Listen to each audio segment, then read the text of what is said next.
প্রিয় দর্শক, আসসালামু আলাইকুম এবং প্রীতি ও শুভেচ্ছা নেবেন। আমি সাজ্জাদ কাদির এই মুহূর্তে আপনাদের সামনে কথা বলতে এসেছি সংখ্যালঘু সম্প্রদায় নতুন বাংলাদেশে চাকরির অধিকার থেকে কি বঞ্চিত হতে যাচ্ছে, এই প্রসঙ্গটি নিয়ে কথা বলবো। আপনারা গণমাধ্যমের কল্যাণে ইতিমধ্যেই জেনে গেছেন যে 43তম বিসিএসে চূড়ান্ত গ্যাজেটভুক্ত হবার পরে, গ্যাজেট প্রকাশ করবার পরেও 222 জন বাদ পড়লেন এবং অত্যন্ত নজিরবিহীন ঘটনা যে প্রথম একটি গ্যাজেট প্রকাশ করা হয়েছিল অক্টোবরে, সেখানে কিছু সংখ্যক বাদ দেওয়া হয়েছিল এবং এই ডিসেম্বর শেষে এসে সেই গ্যাজেটকে বাদ দিয়ে আবার আরেকটি গ্যাজেট প্রকাশ করা হলো। এই দুই গ্যাজেট মিলিয়ে 222 জন চাকরিতে নিয়োগ থেকে বঞ্চিত হচ্ছেন। এবং কেন বঞ্চিত হচ্ছেন সংবাদে বলা হচ্ছে কেউ জানে না। কোন বাংলাদেশে এসে পড়লেন?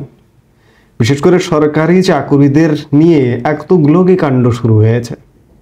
যারা দীর্ঘদিন চাকরি করছেন তাদেরকে কথা নেই, বার্তা নেই, হঠাৎ করে অবসরে পাঠানো হচ্ছে। আমি যেই মুহূর্তে আপনাদের সামনে কথা বলছি সেই মুহূর্তেও খেয়াল করে দেখবেন তার আগের দিন 3 জন অতিরিক্ত আইজিপিকে বাধ্যতামূলক অবসরে পাঠানো হয়েছে। এর আগেও পুলিশের বিভিন্ন পর্যায়ের কর্মকর্তাদের অবসরে পাঠানো হয়েছে বাধ্যতামূলক। প্রশাসন থেকে, জনপ্রশাসন থেকে, আমলাতন্ত্র থেকে বাধ্যতামূলক অবসরে পাঠানো হয়েছে। এবার বিসিএস যারা নতুন চাকরিতে যোগদান করবেন, সব ধরনের ফর্মালিটি শেষ, চূড়ান্ত গ্যাজেটভুক্ত হবেন, সেই সময় 222 জনকে বাদ দেওয়া হলো। কিন্তু বাদ কেন দেওয়া হলো কেউ জানে না। চাকরি পাওয়া আমার অধিকার এবং চাকরি থেকে কেন আমাকে বাদ দেওয়া হলো সেটি জানাও আমার অধিকার। বাংলাদেশে নজিরবিহীন মানবাধিকার লঙ্ঘনের মতো ঘটনা ঘটে চলেছে একে একে। কিন্তু এই মুহূর্তে কোনো মানবাধিকার সংগঠন কিংবা মানবাধিকারের পক্ষে কথা বলার লোকজনও কেন যেন কমে যাচ্ছে। কেউ কথা বলছে না, ভয়েস রেজ করছে না, যার কারণে এগুলো আরো বেশি বেশি করে ঘটছে। কথা বলা কি আস্তে আস্তে কি এভাবেই কমে যাবে? অবস্থার দৃষ্টিতে তাই মনে হচ্ছে। এই যে খবরে প্রকাশ যে 222 জন কিভাবে বাদ পড়লো, বিবিসির খবরে বলা হচ্ছে বাংলাদেশে 43তম বিসিএস পরীক্ষায় উত্তীর্ণদের সরকারি চাকরিতে ক্যাডার হিসেবে নিয়োগের জন্য প্রথম দফায় যাদের গ্যাজেটভুক্ত করা হয়েছিল তাদের মধ্যে 168 জনের নাম বাদ দিয়ে নতুন গ্যাজেট প্রকাশের ঘটনা নিয়ে তোলপাড় শুরু হয়েছে। এই 168 জনের মধ্যে অন্তত 71 জন সংখ্যালঘু সম্প্রদায়, মানে হিন্দু ও বৌদ্ধ ধর্মাবলম্বী বলে অভিযোগ উঠেছে। আমি শুরুতে যেটি বলছিলাম যে সংখ্যালঘু সম্প্রদায় কি বাংলাদেশের সরকারি চাকরি প্রাপ্তি থেকে বঞ্চিত হতে যাচ্ছেন? আর কখনো পাবেন না? যদি তাই হয়, বর্তমানে যারা দেশ পরিচালনা করছেন তারা দয়া করে একটি নোটিশ দিয়ে, একটি বিজ্ঞপ্তি দিয়ে বলে দিন যে সংখ্যালঘুরা বিসিএস সহ কোনো পর্যায়ের সরকারি চাকরিতে আর আবেদন করতে পারবে না। তাহলেও তো অন্ততপক্ষে আশ্বস্ত হতে পারে। এই যে একটা বিসিএস মানে চিন্তা করুন, এই 43 বিসিএস এর সার্কুলার হয়েছিল 2020 সালে। সেই সার্কুলারের পরে নানা পর্যায়ে নানা ধাপে পরীক্ষার পর প্রিলি, রিটেন, ভাইবা, পুলিশ ভেরিফিকেশন ইত্যাদি এসব নানা পর্যায়ে পরীক্ষা নিরীক্ষার পরে উত্তীর্ণ হন। এই যে উত্তীর্ণ পর্যায়টি প্রায় 4 বছর পর। 4 বছরের শ্রম, মেধা, আজকে হঠাৎ করে 222 জন শুনতে পাচ্ছেন যে তাদেরকে চূড়ান্ত গ্যাজেট থেকে বাদ দেওয়া হয়েছে। এটি কেন? এ তো নজিরবিহীন ঘটনা। বাংলাদেশের 53 বছরের ইতিহাসে এমন ঘটনা ঘটেনি। আমরা এই যে 5 মাসে এই নতুন সরকারটির আমলে এমন কিছু ঘটনা দেখতে পাচ্ছি যা বাংলাদেশের ইতিহাস ঘাটলে খুঁজে পাওয়া যাবে না। এমনকি পাকিস্তান সরকার, আমরা যে একসময় পাকিস্তানের আন্ডারে পূর্ব পাকিস্তান ছিলাম, তখনও এমনটা ঘটেছে কিনা সত্যিকার অর্থে বলা কঠিন। কোন বাংলাদেশে এসে পড়লাম? আমরা তো পূর্ব পাকিস্তানের চেয়েও ভয়াবহ অবস্থায় পড়ে গেছি। পূর্ব পাকিস্তানে যেমন বাঙালিদের উপর শোষণ নিপীড়ন ছিল, বাঙালিদের সরকারি চাকরি প্রাপ্তিতে সমস্যা ছিল, বাঙালিদের প্রমোশন ঊর্ধ্বতন পর্যায়ে যাওয়া সমস্যা ছিল, পদে পদে আটকিয়ে দেওয়া হতো, সেই চর্চা কি শুরু হয়েছে আজকের নতুন বাংলাদেশে? সেটাই তো মনে হচ্ছে। কারণ এই বাংলাদেশ সবার, এই বাংলাদেশ সংখ্যালঘুদের, এই বাংলাদেশ সংখ্যাগুরুদের, হিন্দুর বাংলাদেশ, মুসলিমের বাংলাদেশ, বৌদ্ধের বাংলাদেশ, খ্রিস্টানের বাংলাদেশ। কিন্তু আজকে চাকুরি নিয়েও হেলাফেলা শুরু হয়ে গেছে। এ কোন বাংলাদেশ? একবার চিন্তা করুন, এখানে যারা আবেদন করেছিলেন বা চূড়ান্তভাবে নির্বাচিত হয়েছেন তাদের অনেকের চাকুরির বয়স শেষ হয়ে গেছে। অনেকে অন্য চাকুরি ছেড়ে দিয়েছেন এই চাকুরিতে যোগদান করবেন বলে। তাদের কি হবে? তাদের পরিবারগুলোর কি হবে? একবার ভেবেছেন যারা এসব ষড়যন্ত্র করছেন? আসলে পাপ বাপকেও কিন্তু ক্ষমা করে না, এটি মাথায় রাখতে হবে যারা এগুলো করছেন।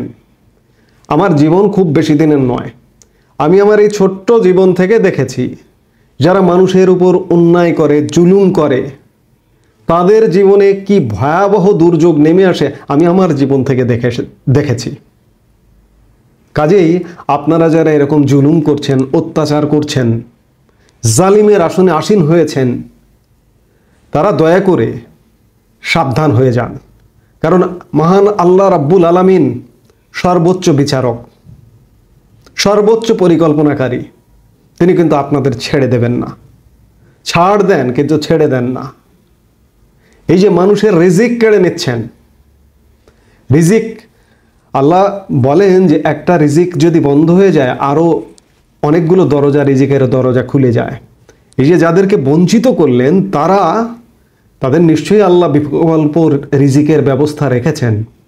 কিন্তু এই যে আশাহত হলো, এই যে এতগুলো পরিবার, এতগুলো মানুষ, 222টি পরিবার ইস আহ করছে, এই ইস আর নিঃশ্বাস আপনাদের ভিত কাঁপিয়ে দেবে। কিন্তু এসব মানা যাচ্ছে না। একের পর এক অন্যায় ঘটছে। কেন এসব? বিশেষ করে আমি অবাক হয়ে যাই যে প্রথম ধাপের 168 জনের মধ্যে 71 জন সংখ্যালঘু। অপরাধ কি তাদের? এবং যারা সংখ্যাগুরু, আমাদের মুসলিমকে বলা হয় সংখ্যাগুরু যেহেতু সংখ্যায় বেশি, এই যে মুসলিম যারা, তারা কি অপরাধ করেছে তাদের হাহাকারের কথা শুনতে পাচ্ছেন আপনারা?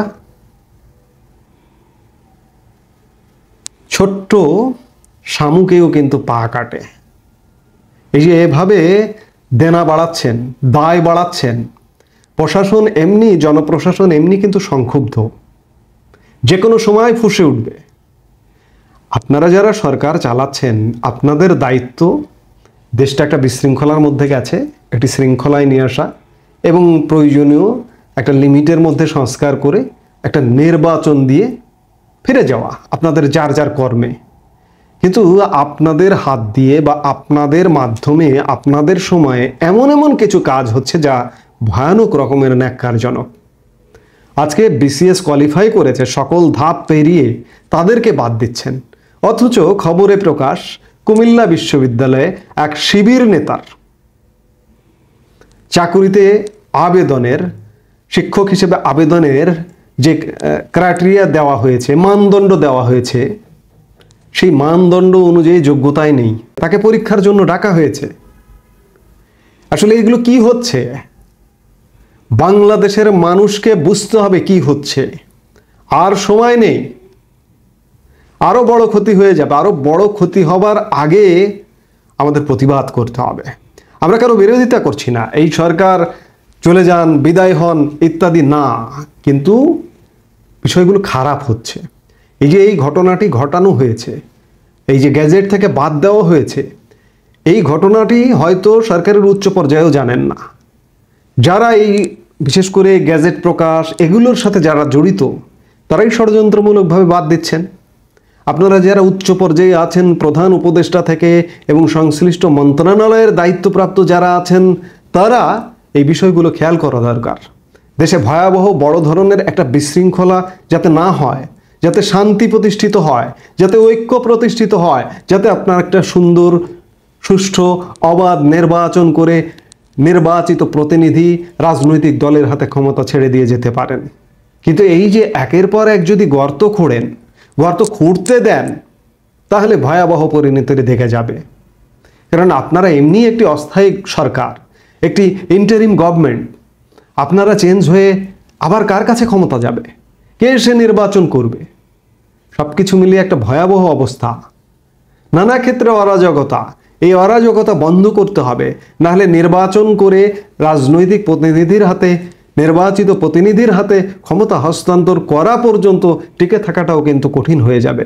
আমরা চাই না দেশের জনগণ উচ্চকণ্ঠ হয়ে আপনাদের বিরুদ্ধে প্রতিবাদে বা রাস্তায় নেমে পড়ুক। এই যে অমানবিক যে কাজটি করা হলো, এটি একটি ভয়ঙ্কর। বিশেষ করে উল্লেখযোগ্য সংখ্যক সংখ্যালঘুদের বাদ দেওয়া হলো, প্রায় 30% কাছাকাছি সংখ্যালঘুদের বাদ দেওয়া হলো। এটি কিন্তু ভয়ঙ্কর। এটি শুধু দেশে না, এটি বিশ্বব্যাপী প্রচারিত হচ্ছে যে বাংলাদেশে সংখ্যালঘুদের চাকরির অধিকার থেকে বঞ্চিত করা হচ্ছে। বিসিএস কোয়ালিফাই করেছে, গ্যাজেট থেকে তাদের নাম বাদ দেওয়া হচ্ছে। এই বৈশ্বিক প্রভাব বাংলাদেশে প্রভাব মিলিয়ে প্রভাবটি কিন্তু হবে ভয়াবহ। আমরা চাই এগুলো বন্ধ হোক। এই মুহূর্তে এ পর্যন্তই। সবাই ভালো থাকুন, সুস্থ থাকুন। আমাদের ভিডিওগুলো নিয়মিত পেতে সাবস্ক্রাইব করুন Sajjad Kadir and the legends YouTube channel এবং লাইক, কমেন্ট, শেয়ার করে সাথে থাকুন।